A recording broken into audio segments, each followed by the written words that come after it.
Hi, thanks for joining us. I'm Tom Laskowski with Midwest Native Skills, and today we're going to explore the wonderful world of knots. Now, I know a lot of people say, well, I can't tie knots. I learned them when I was younger and I forgot them.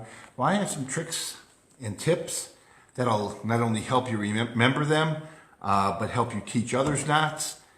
So if you stick with me for the next 30 minutes or so, I'll teach you some knots that'll be practical for survival situations. If you notice in the title, we were originally saying for survival, and I also added to the title knots for survival and for life, because you can use these at home, in your yard, in your gardening, practically in every aspect of your life. So before we get started, I'm just curious if you want to just let me know who's out there. There's a little lag, so I'll wait a little bit. I'm just curious who we have all out there joining us today. For those of you that have taken some of our classes, this will be a good review of some of the knots we go over in our survival classes, because they're the basic knots. Now, come later on this year, when we have a little better weather, when we can get outside, I'm going to expand and do another knot live streaming, but this is going to be for more outdoor knots, like trucker's hitches when you're putting something on top of your car, other knots that you're going to use outside for other applications. So this one is going to be for basic knots that you can use at home, or if you have kids at home, this would be great to teach the kids, because they can use them for the rest of their life, and kind of have it as something you can do as a family thing. Get them off off their Game Boys and things. So let's start off with the first knot. It always helps when you're tying knots, or basically learning knots, if you have two different colored ropes. This is just so you can see what rope's doing what. So our first one is a square knot. And rather than just showing you a knot, it's most important, even more important than remembering a name, is to know what the knot's for. So a square knot is going to be a basic knot for just attaching two ropes for a non-critical task. What do I mean by non-critical? You have two ropes and you want to extend the clothesline. Two ropes and you want to extend your camping and your a tarp you're putting over your tent just a little bit too short. Anytime you have a rope that's too short and it's for a non-critical application, you just want to make it longer, you want to tie two ropes together. Square knot is easy to tie. So come down here and I'll show you how to tie a square knot. Now, what I suggest you do is, if you do have two ropes, watch me first. I'll tie it twice. So watch how I do it. I'll untie it, we'll go back, and then we can do it together. So come down here and I'll show you a square knot. Well, I'm getting you here. James and Adam, Teresa Oh, are all online. hi James, Adam, and Teresa. Now, you all have your ropes, I hope? Okay. So square knot, tying two ropes for a non-critical task. Now we have our right hand, left hand. So we take our ropes and we first go right over left to make an X. And then we go through.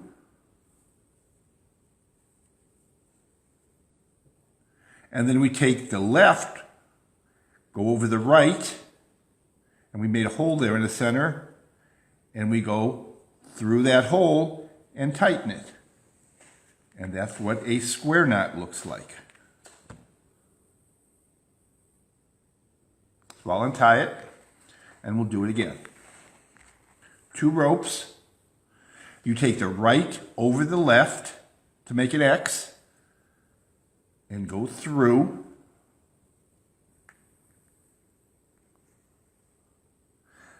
Then take the left over the right, and then go through the hole and tighten it.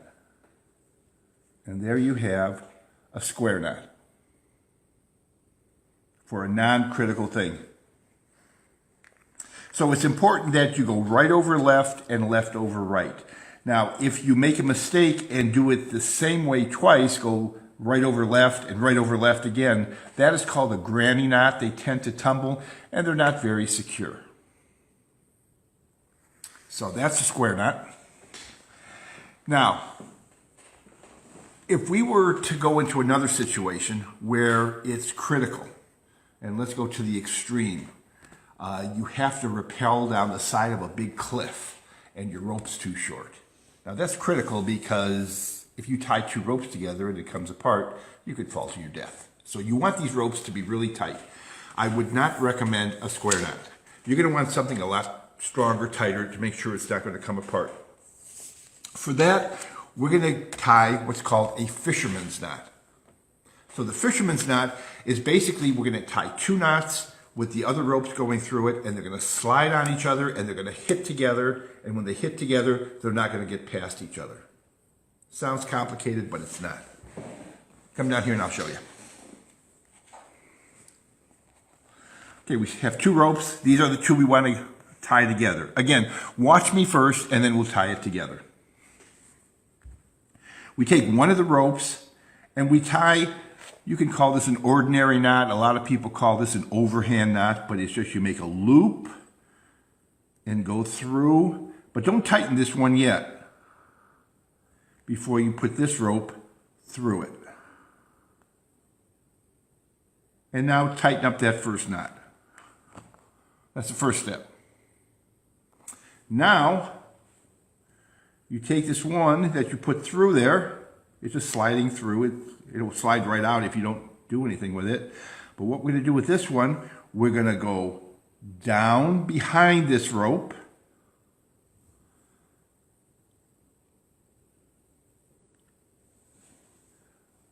up over the top, and we made that hole, and we're going to go through that hole and tighten it. So basically, we have two knots on this rope. And when we pull these ropes together, they're going to slide on each other, and these two knots are going to hit together, and they can't get past each other, and there's no way these two ropes are going to come apart. So this is called a fisherman's knot. So I'll untie them, and we can tie them together. Now, it's always nice to have a little saying to go with knots. They'll help you remember it. So that's something you can do, especially if you're trying to learn these with your kids, to come up with little sayings. One saying you could have with this knot, since it's a fisherman's knot, we can maybe relate it to fishing or something. You can say, well, this maybe is an ice fishing hole, ice fisherman. Here's the ice fishing hole right here. So we made the ice fisherman makes his ice hole. But before it freezes over, a fish jumps out of that hole, and then the ice hole closes up. Well, the fish gets really scared. So what does the fish do? It jumps down. It jumps really high over everything, finds another hole to go in, and goes in that hole and swims away. And then when you pull them, they hit each other, and there's your fisherman's knot. So there's a little saying you can think of, but basically it's a knot that won't slip past each other. And this would be for something critical where you don't want these two ropes to come apart. Maybe you're pulling a car out of a ditch or something where there's going to be a lot of stress on that. Maybe this one I'll just have as in your bailiwick of knots for critical things. Adam's made bracelets using that knot. A lot of times I heard that people, when they make bracelets, they use that for adjusting. I know that's one use for it. So, Frankie's joined us too. hi, Frank. You missed our square knot, Frank, and you missed our fisherman's knot, but you can always go back and watch those. You probably know how to tie them anyway. Okay, those are the two pretty easy knots. The next one is called a Bowline or a Bowline knot. Purpose of this, you're out camping and you want to put a loop at the end of a rope. Why would you want to do that? Well, One reason, you're putting up a tent and you want to put a stake down in the ground to hold your tent up, and you need a loop there to in a line to put your stake through. And you want this loop so it doesn't collapse on itself. Or you're putting up a hammock and you want to put the line around a tree and just put a rope through it. There's a lot of reasons. It gets its name bowline from a bow and arrow. You put this loop on your bowstring and put it over the top nock of your bow and arrow. So hence the name bowline. So that's where it originally got its name from. And you use it for a bow and arrow. So, I do have a pretty neat saying with this, and I'm sure most of you have heard it. It's the one about a rabbit. So come down here, watch me tie it once, and then we'll do it together.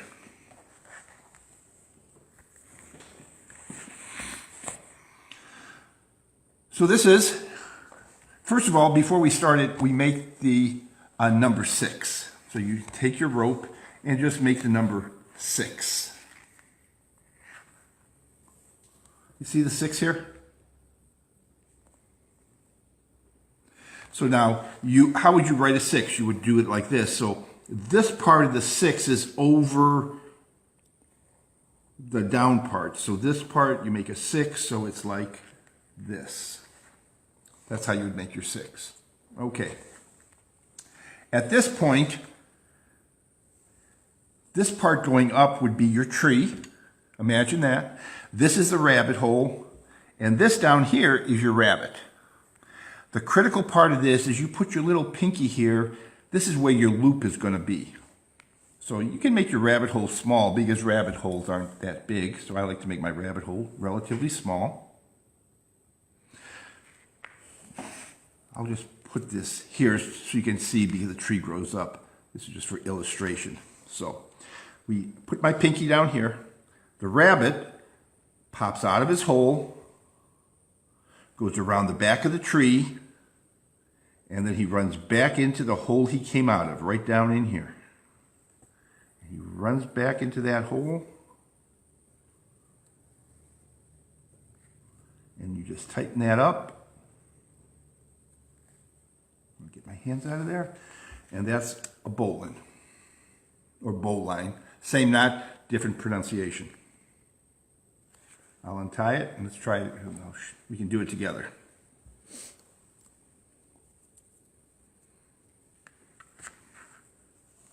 It's easier if you hold it up. Okay, make your 6. Again, here's your tree. Here's your rabbit hole. Here's your rabbit. Got to put your pinky here. If you don't keep this here, it's all just going to collapse and become a mess. So the rabbit jumps out of his hole, runs around the back of the tree, and runs back in his hole. Same hole he came out of.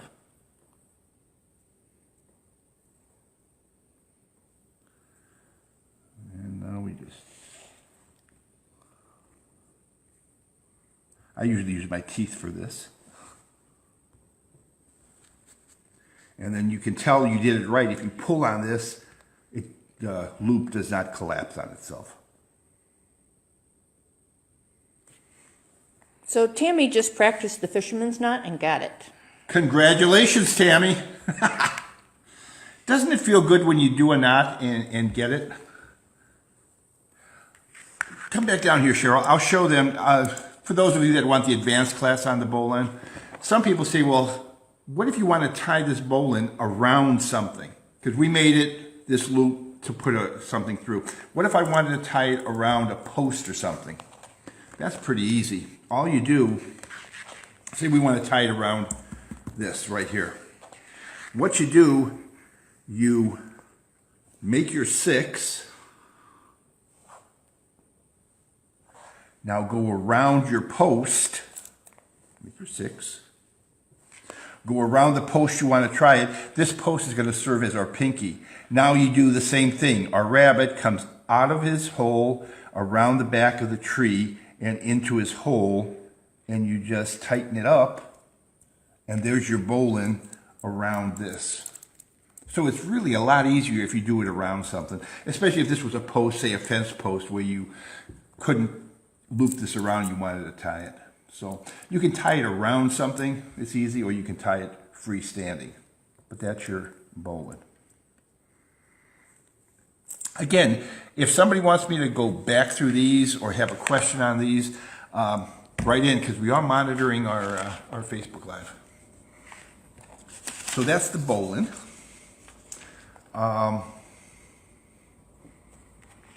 Anybody have any questions on these knots yet? Anything coming in, Cheryl? I can't be that good of a teacher. I know there'll be a lot of guys. Adam would say, yeah, he's not. I can tell. Okay, this is a knot I really like. It's a simple knot, but it's got a lot of uses. Let's first talk about how you're going to use it. First, let's talk about how you're going to use it in a survival situation. You're out camping, Colorado. There's you have your food bag and you want to get it away from the bears. You got to hoist it up into a tree. You got to close the top of that food bag down. This knot is great for closing that top of the food bag. More practical thing around the suburbs, the way I use it, spring's coming up and probably a lot of you are going to be planting grass. Well, I go to Lowe's or Home Depot, get a big bag of grass, plant my grass. I never tend to use the whole bag of grass. So I have this half a bag of grass that I try to tie the top of. Never tie the top good. Put it in my garage in the corner, and inevitably, in a week or two, I go in that garage, knock that bag of grass over. It opens up, and grass seeds all over my garage floor. With this knot, even though I knock it over, the top of that grass bag is not going to come over. So this knot is called a constrictor knot. So it's going to constrict it and close it up pretty tight. This is Wendy's favorite knot. Ah. And Megan thanks you for the review. She said she needed it. So, constrictor knot. Take one of your ropes, just lay it out straight. Again, watch me on this, and then we can do it together. You take your two fingers. The saying is, snake in the grass smells his own ass, doubles over with gas, meaning you pick up the center and these two wings just fold down, doubles over with gas. And this part is what you would slip over your grass bag. Well, here I have you can use it for this. Just slip this over, pull these two, and that's a tight fit. Now, if you're teaching this to kids and you don't want to use the saying as I've said it, you can always modify it. We can do it together with the modified saying. Snake in the grass smells his own butt, doubles over with gas. The kids will know what you're saying and they'll get a kick out of it. And then you put this over. So again, one more time. Snake in the grass. This is where people make the mistake. Don't do any twisting here. Just lift these up and go to the 6 and 12 position. Don't do any twisting or anything. Just pick them up and do this, and then lift these up, and these go down like this. Now in our Survival 2 class, we teach these knots in Survival 1, but you have to tie these blindfolded or in midair. So if you want to practice for our Survival 2 class, it becomes pretty impressive because you can do this and you're doing the same thing, but from a person's point of view, once you get some practice, you can say, I'm going to tie a constrictor. So you say, here's our rope. You do this, this, and this, and there's your constrictor. It's like you're a magician. But basically all you're doing is your snake in the grass, smells his own ass, and doubles over with gas. So you're doing the same thing, only you're doing it in midair. But from a reverse angle like that, it looks pretty cool. So, I'm afraid Adam's daughter was listening in, so Oh! she didn't get the cleaned up version. Well, I'll leave that up to you, Adam, to explain that away. Okay, so that's the constrictor knot. They can be used for makeshift handcuffs. They're not going to be extremely secure for any length of time, but if you need to restrain someone for a short amount of time, and I'm sure you could tie a couple knots on there, it could be used because they are a pretty secure knot. Next knot is, again, a very useful knot. Almost kind of a magical knot in a sense, because this one, if you're tying up a tarp, and it's up for a couple days, the wind comes and it loosens up your knots. Well, typically, what do? You go and untie this knot, tighten the tarp up, retie a knot, go to the next one and do that on all four corners. If you tied it with this knot, which is called a tautline, all you do is you grab the knot, pull it to a new location, which tightens up your tarp, let it go, and it automatically grabs in the new location you pulled the knot. So it's pretty slick. So this is called the tautline, and here's how you tie it.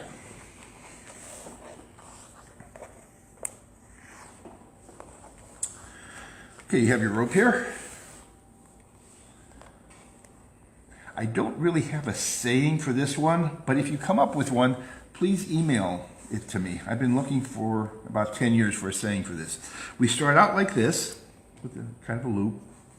Now we take this and we're gonna wrap this 1.5 times around this top rope, like this. Now, we want these wraps to be totally vertical. We don't want to stretch it out.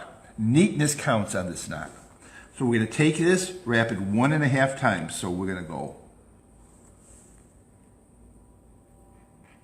1.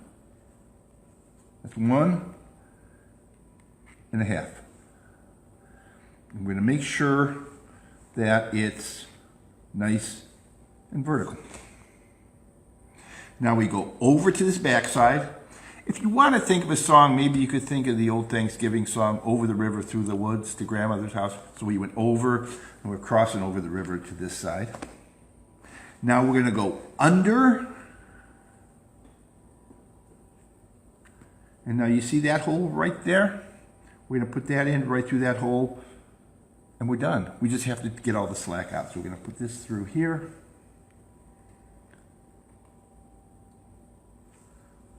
And tighten it down, get all the slack out.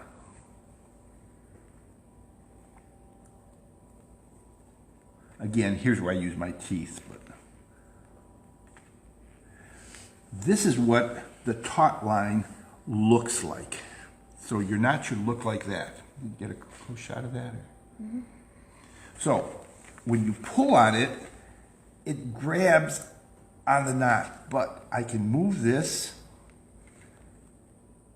and it grabs, or I can, and the more slack you get out, the tighter it grabs, or I can move it this way and it grabs. So again, the secret here is to get all the slack out of this knot. So that is your taut line. So I'll tie it one more time. We can tie it together.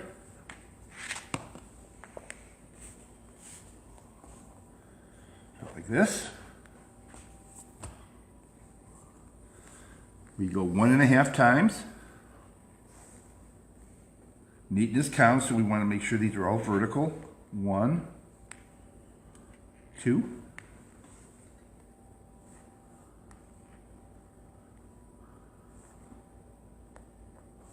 Okay.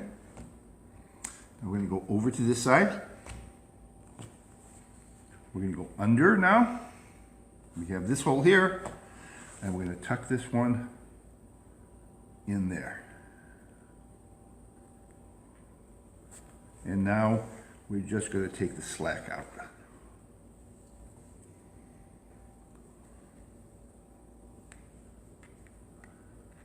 I call this dressing the knot, dressing it up. Adam just said dress that knot, Tom.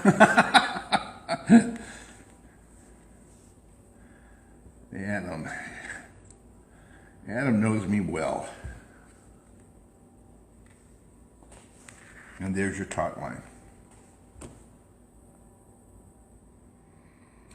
Now, when Glenn and I were making our Fire Volume 1 video, we were teaching the bow drill in that one.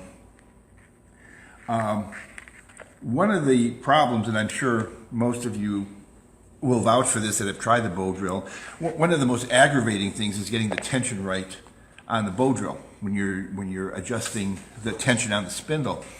So Glenn and I were thinking this taut line would be ideal for adjusting tension.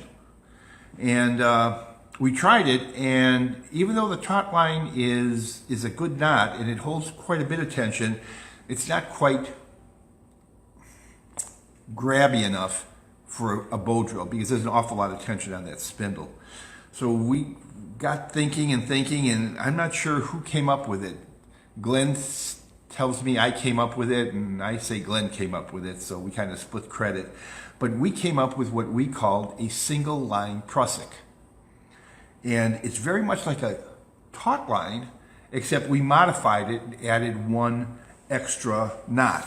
And Glenn and I were kind of wondering how long it would take before this knot would show up in some knot books. And that video came out in 2004, I think it was. So it's been about 14 years ago. Well, here, just this past June 20th, there's a international knot guild. It's located in England. And let's see, the Magazine of International Guild of Knot Tying. Hold on, let me zoom in. Can you get that? Issue 147.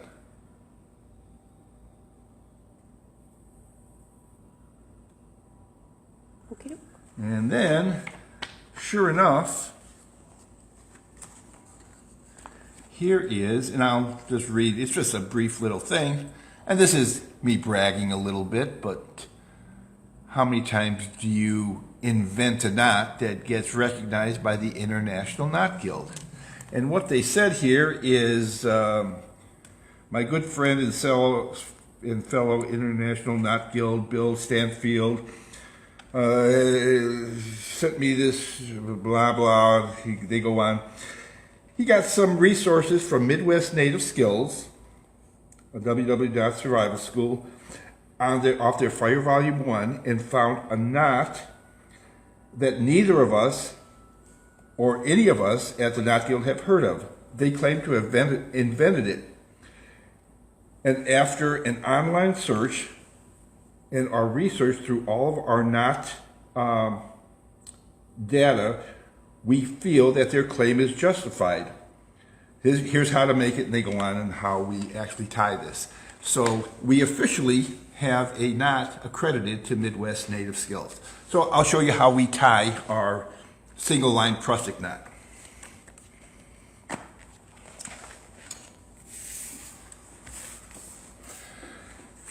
Actually, it's very much like the taut line. All you're doing is adding one extra step. So we have our...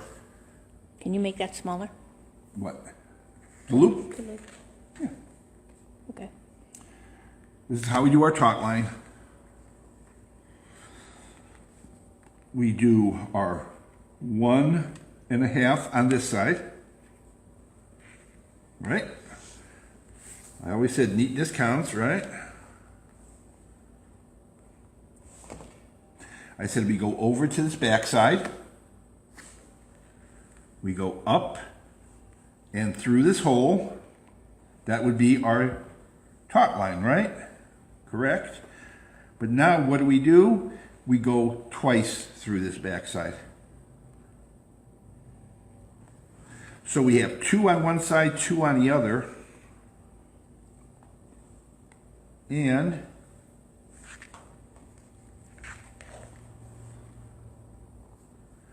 this grabs about 4 times tighter than our Tautline, and it's now officially known by the International Knot Guild as our single line Prussic, created by Midwest Native Skills. So that's our contribution to the 21st century. So can you do that again?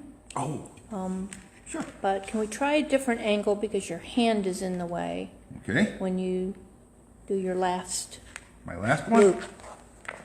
Okay, in words, I'll tell you just do 2 loops on both sides, but let's do it. Basically, you start out with a taut line.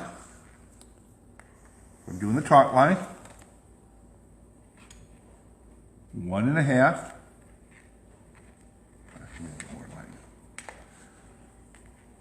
Do the taut line. 1, 2. I'll get this so you can see what it looks like. This is our taut line, our loop. I did 1.5. Then we go over to this side. We go under, and our taut line would just be through here and tighten it, correct? Well, we're gonna go through here once,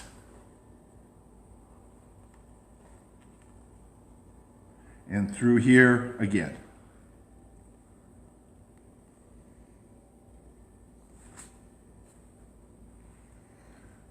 And it's hard to get the slack out without using your teeth on this one. Anyway, I kind of got it. And all these have to be right up and down, vertical.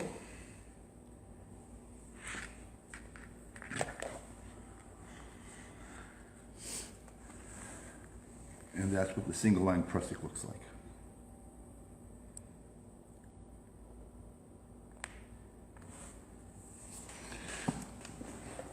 So if you really need that line to grab on something, go ahead and tie the single line Prussic. If you just need it for a tent tarp or something that's not going to have a lot of stress, the taut line works just fine. So those are the knots you really can use. They're simple to tie. They're easy to teach kids. The sayings help quite a bit, and they're just good to know. So,